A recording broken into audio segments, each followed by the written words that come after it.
1년 폐업률이 31%에 달하고 있고 식당 평균 생존율은 3.1년, 5년 평균 생존율은 20%로 5곳 중에서 4곳은 문을 닫는다고 합니다. 실제로 임대료가 낮고 사람을 뽑지 않고도 식당 운영이 가능할 경우 식당은 적자가 나거나 문을 닫기 어려운 사업입니다. 대한민국에서 식당 창업은 누구나 쉽게 시작할 수 있지만 살아남는 것은 어려운 사업입니다.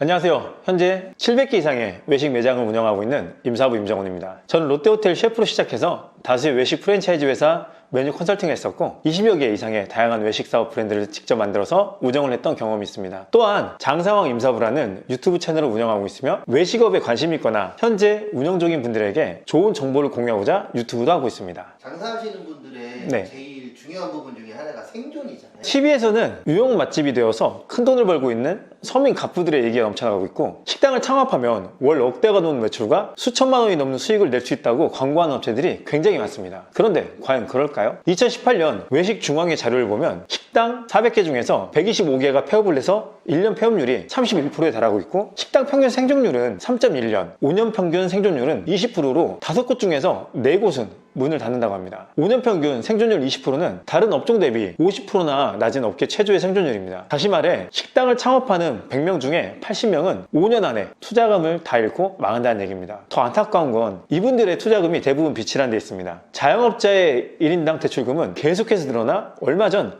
700조를 넘었다고 합니다. 대한민국에서 식당을 한다는 것은 간단히 정리하자면 이렇습니다. 서민 갑부의 꿈을 안고 대출금을 받아서 식당을 창업한 자영업자들의 80%가 5년 안에 문을 닫고 빚더미에 남게 됩니다. 이게 대한민국에서 식당을 하는 분들의 현실입니다. 아이러니하게도 대한민국에서 식당 창업 제1목표는 생존입니다. 높은 매출과 수익은 생존하고 나서 문제고요. 대한민국은 1인당 식당 수가 세계에서 가장 많은 나라입니다. 이러한 나라에서 5년을 살아남는 것 자체가 경쟁력이고 노하우이며 이를 바탕으로 더 높은 매출과 수익을 목표로 나가는 게 순서가 되어야 합니다. 그래서 오늘은 대한민국에서 망하지 않은 식당 창업, 즉 생존하는 비법을 공개하도록 하겠습니다. 먼저 결론부터 말씀드리고 하나하나 설명해 드리도록 하겠습니다. 식당을 망하게 하는 3대 요인이 있는데 그건 임대료와 인건비 그리고 비싼 창업 자금입니다. 하지만 식당을 계획하고 있는 대부분의 예비 사장님들은 임대료와 인건비 그리고 비싼 창업 자금의 무서움에 대해 간과하십니다. 이유는 간단합니다. 식당을 창업하시는 모든 분들은 본인이 하는 식당은 장사가 잘 될 거란 확신이 있기 때문입니다. 당연한 얘기죠. 실패할 식당을 오픈한 사장님이 없을 거니까요. 하지만 모두가 잘 된다고 생각하고 오픈한 식당 중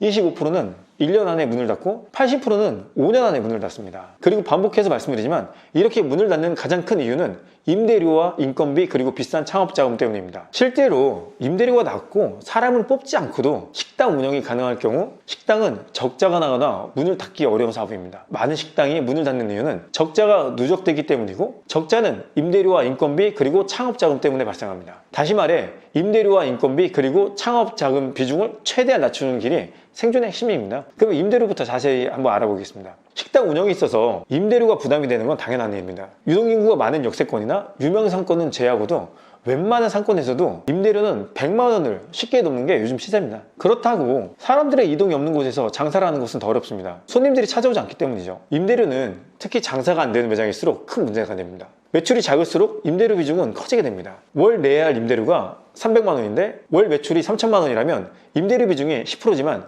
월 매출이 1,200만 원이면 임대료 비중이 25%나 됩니다. 임대료 문제를 해결하는 방법은 위에서도 얘기했지만 매출을 늘려서 상대적으로 임대료 비중을 낮추는 것입니다. 하지만 이것은 쉽지 않아요. 장사가 잘 되는 상권의 임대료는 당연히 비쌉니다. 매출이 높은 만큼 임대료도 비쌉니다. 장사가 잘 되면 잘 될수록 매장의 임대료도 올라갑니다. 건물주가 장사가 잘 되는 매장을 모를 리 없어서 그렇습니다. 그래서 건물주가 되지 않는 이상 식당을 하면서 임대료 부담은 늘 가지고 가야 할 문제입니다. 그렇다면 어떻게 하면 임대료 부담을 최소화할 수 있을까요? 일단 좋은 상권이 아니어도 장사가 되어야 합니다. 이는 두 가지 방법이 있습니다. 첫 번째는 임대료가 저렴한 외진 곳에 있지만 사람들이 찾아올 정도로 남다르고 가치 있는 음식을 팔면서 이를 알려야 합니다. 남다르고 가치 있는 음식을 개발하는 것도 어렵지만 이를 알리는 것은 더 어려운 일입니다. 그래서 이 방법은 식당 경영을 하고 싶어 하시는 마케팅 전문가 분들에게만 추천해 드립니다. 두 번째 방법은 배달 전문 식당을 오픈하는 것입니다. 배달은 위치가 중요하지 않아 당연히 임대료가 저렴한 곳에 창업해도 됩니다. 홀이 필요 없어서 임대 공간도 최소화가 가능합니다. 실제 배달 전문 매장의 경우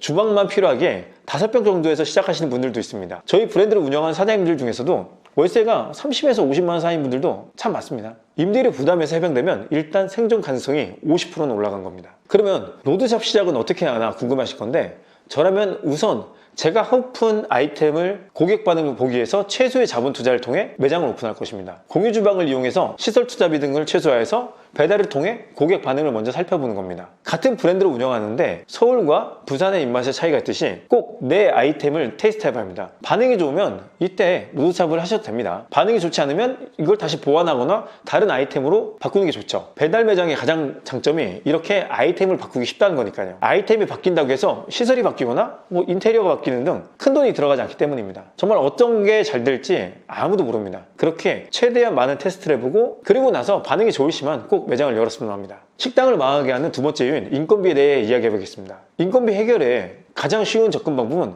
혼자서 식당 운영이 가능한 형태로 창업하시면 됩니다. 장사가 잘 되면 그때 채용하면 돼요. 그런데 대부분 반대로 합니다. 먼저 채용을 하고 장사가 안 되면 적자를 떠안게 됩니다. 그러다 문 닫게 되는 거죠. 혼자서 식당 운영이 가능한 형태는 일본에 가면 아주 쉽게 접하게 됩니다. 대표적으로 일본에서 가장 유명한 덮밥 3브랜드인 요시노야, 마치야, 스키야 매장 형태가 그랬습니다. 바 형태를 띠고 있고 주방에서 바로 음식을 제공합니다. 홀 인원을 사용하지 않아도 된다는 큰 장점이 있습니다. 일본 식당은 이런 형태를 띈 식당이 참 많습니다.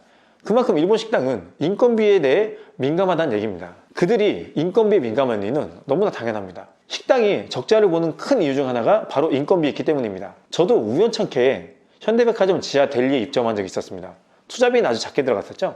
인테리어, 시설 다 해서 2천에서 3천만 원 미만이었습니다. 이때 분식 브랜드, 두 번째는 우동 브랜드, 세 번째는 카레와 덮밥을 파는 브랜드였습니다. 제가 찾은 해답은 바로 되어 있는 매장이 굉장히 효율성이 있다는 것이었습니다. 최소의 동선, 음식을 제공하는 것, 그리고 치우는 것이 편합니다. 홀 운영이 아니기 때문에 최소의 인건비로 가능한 데다 투자비가 저렴하고, 그래서 오픈 초기부터 인건비를 최소화하는 형태로 만든 것입니다. 그리고 장사가 잘 되면 그때 인원을 채용해 나가고 있는 것입니다. 바 형태의 매장을 추천해달라는 분이 있을 것 같은데 전 추천한다면 돈가스를 추천해 드릴 것 같습니다. 남녀노소 다 좋아하는 메뉴이며 어린아이들도 좋아하는 메뉴고 유행을 타지 않는 메뉴죠. 이게 핵심 중에 하나입니다. 튀긴 음식은 먹으면 바로 그냥 다 맛있죠. 전문성이 있게 한다면 높은 단가로 맞을 수 있고요. 그리고 기름지기에 자연스레 음료도 추가가 가능하고요. 객단가가 높아지는 거죠. 오퍼레이션도 튀김기에 넣고 다른 일을 할 수 있기 때문에 정말 좋습니다. 이 내용을 듣고 여러분들이 그래서 그럼 어떻게 하는데 다시 물어본다면 홍대에 있는 가와카치라는 돈가스 전문점을 한번 방문하시고요. 만약 바 형태의 국밥을 보여준다면 저는 합정동의 옥동식 쌀국수를 추천한다면 미분당을 추천드리겠습니다. 그러면 바로 이해할 수 있을 겁니다. 바로 운영해도 수익을 낼 수 있는 좋은 모델의 매장입니다. 다음은 식당을 망하게 하는 세 번째 이유인 초기 투자금에 대한 이야기를 하겠습니다. 이를 가장 잘 보여준 예가 있습니다. 그건 바로 치킨집입니다. KB에서 발표한 자영업 분석 보고서에 의하면 대한민국에는 8만 7천 개가 넘는 치킨집이 있다고 합니다. 이렇게 많은 치킨집이 있는 이유는 간단합니다. 치킨은 배달 앱이 활성화가 되기 전부터 배달 중심이어서 상대적으로 임대료 부담이 적은 식당이었고 혼자서도 충분히 운영이 가능한 매장이다 보니 생존율이 높았던 겁니다. 최근 치킨집이 1년에 8천 개가 넘게 문을 닫고 있다고 합니다. 치킨집 경쟁이 치열해지면서 치킨집도 좋은 상권에 들어가야 하고 인테리어 비용도 커졌습니다. 이러한 이유로 치킨집의 초기 투자금 부담이 늘어나면서 10만 개가 넘어가던 치킨집이 줄어들면서 2022년에는 8만 개 아래로 떨어지고 있습니다. 초기 투자금이 높아지게 되면 이자나 원금 상환 문제로 임대료와 인건비 못지않게 적자 부담을 가지고 오게 되기 때문입니다. 초기 투자금 또한 최대한 낮추셔야 합니다. 대한민국은 전 세계에서 식당 경쟁률이 가장 높은 나라입니다. 대한민국 식당 창업의 제1 목표는 생존이 되어야 하고 이를 위해서는 임대료와 인건비 그리고 초기 투자금을 최대한 낮추셔야 합니다. 자, 이제 대한민국에서 식당을 하면서 망하지 않은 비법을 공개하겠습니다. 임대료와 인건비 그리고 초기 투자금을 최대한 낮추시면 절대로 망하지 않습니다. 하지만 만약 가지고 계신 목표가 월 수천만 원 벌 거라면 오늘 제가 말씀드린 전략은 맞지 않습니다. 수천만 원을 벌기 위해서는요, 투자금이 많이 들어가고 임대료와 인건비 부담도 커져야 합니다. 그리고 명심하셔야 할 게 있습니다. 많은 수익을 원하면 그만큼 크게 망할 가능성도 높아집니다. 외식업도 다른 사업군과 마찬가지로 하이리스크, 하이리턴이 통용되는 사업군입니다. 임대료와 인건비, 그리고 초기 투자금에 들어간 이자나 원금의 부담이 크면 클수록 장사가 안 될 경우 적자는 빠르게 늘어나게 되어 있습니다. 대한민국에서 식당 창업은 누구나 쉽게 시작할 수 있지만 살아남는 것은 어려운 사업입니다. 강한 종이 살아남는 게 아닙니다. 살아남은 종이 강한 것입니다. 유명한 다윈의 얘기처럼 살아남은 식당이 강한 식당입니다. 대한민국에서 식당 창업하실 계획이시라면 먼저 생존 목표를 세우고 그 다음 높은 매출과 수익을 목표로 삼으시기 바랍니다.